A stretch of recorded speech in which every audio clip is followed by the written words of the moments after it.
నా పేరు వెంకీ.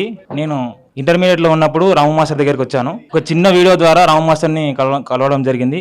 అది మైండ్ ప్రోగ్రామింగ్ అండ్ రీప్రోగ్రామింగ్. ఈ యొక్క చిన్న వీడియోతోని నేను రాము మాస్టర్ని ఇంటర్మీడియట్ ఫస్ట్ ఇయర్లో ఉన్నప్పుడు రాము మాస్టర్ దగ్గరికి వచ్చాను. ఫస్ట్ టైం రాము మాస్టర్ని కలిసినప్పుడే సారు జగన్నాథ్ గట్టులో అద్భుతంగా క్లాసులు చెప్తుంటే అప్పుడు మైండ్ ప్రోగ్రామింగ్ గురించి రీప్రోగ్రామింగ్ గురించి బాగా చెప్పాడు. అప్పుడు నాకు చిన్నప్పటి నుంచి కొన్ని ఇంట్లో ప్రాబ్లమ్స్ వల్ల నాకు ఎంతో భయంగా ఎంతో టెన్షన్గా ఉండేవాని. ధ్యానం చేయడం ద్వారా నేను ఆ టెన్షన్స్ అన్నీ తగ్గించుకున్నాను. తర్వాతకి నేను మైండ్ రీప్రోగ్రామింగ్ చేసుకొని నా లైఫ్లో నేను కొన్ని సాధించుకున్నాను.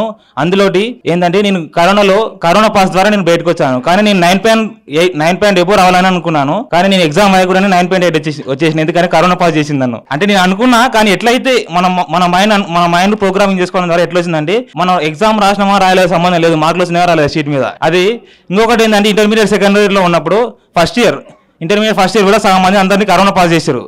కానీ నాకు ఓన్లీ జస్ట్ 420 out of 500 వచ్చినాయి. కానీ ఉస్మానియా యూనివర్సిటీలో మెయిన్ క్యాంపస్లో సీట్ రావాలంటే మినిమం 90% ఉండాలి.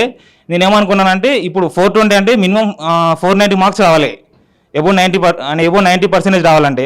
అందుకోసమని నేను ఏమనుకున్నానంటే సార్ మైండ్ ప్రోగ్రామింగ్లో ఏం చెప్తారంటే క్లాసెస్లో మీరు జస్ట్ ఊహించుకోండి అంతే, 420 ఆర్ 480 490 ఎన్ని మార్క్స్ కావాలనుకుంటారో అట్లా ఊహించుకోండి అని చెప్పేవాళ్ళు. నేను రోజు ఇంకా మార్నింగ్ లేసి ఇంకా అదే పని పెట్టుకున్నట్టు ధ్యానం చేసిన తర్వాతకి మాకు ఏం లేదంటే జస్ట్ 2 months లోనే ఎగ్జామ్స్ పెట్టేశారు ఇంటర్మీడియట్ సెకండ్ ఇయర్లో కరోనా కాబట్టి. నాకు ఎంత వచ్చిందంటే 490 out of 500 వచ్చినాయి. టోటల్ 91% వచ్చేది నేను పాస్ అవుట్ అయిపోయినా. నాకు ఉస్మానియా యూనివర్సిటీ సికింద్రాబాద్ పీజీ కాలేజ్లో సీట్ రావడం జరిగింది.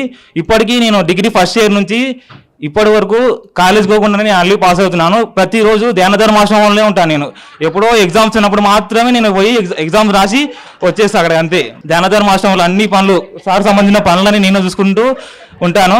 ఎగ్జామ్స్కు వెళ్ళి ఇట్లా వచ్చేస్తా అంతే నేను.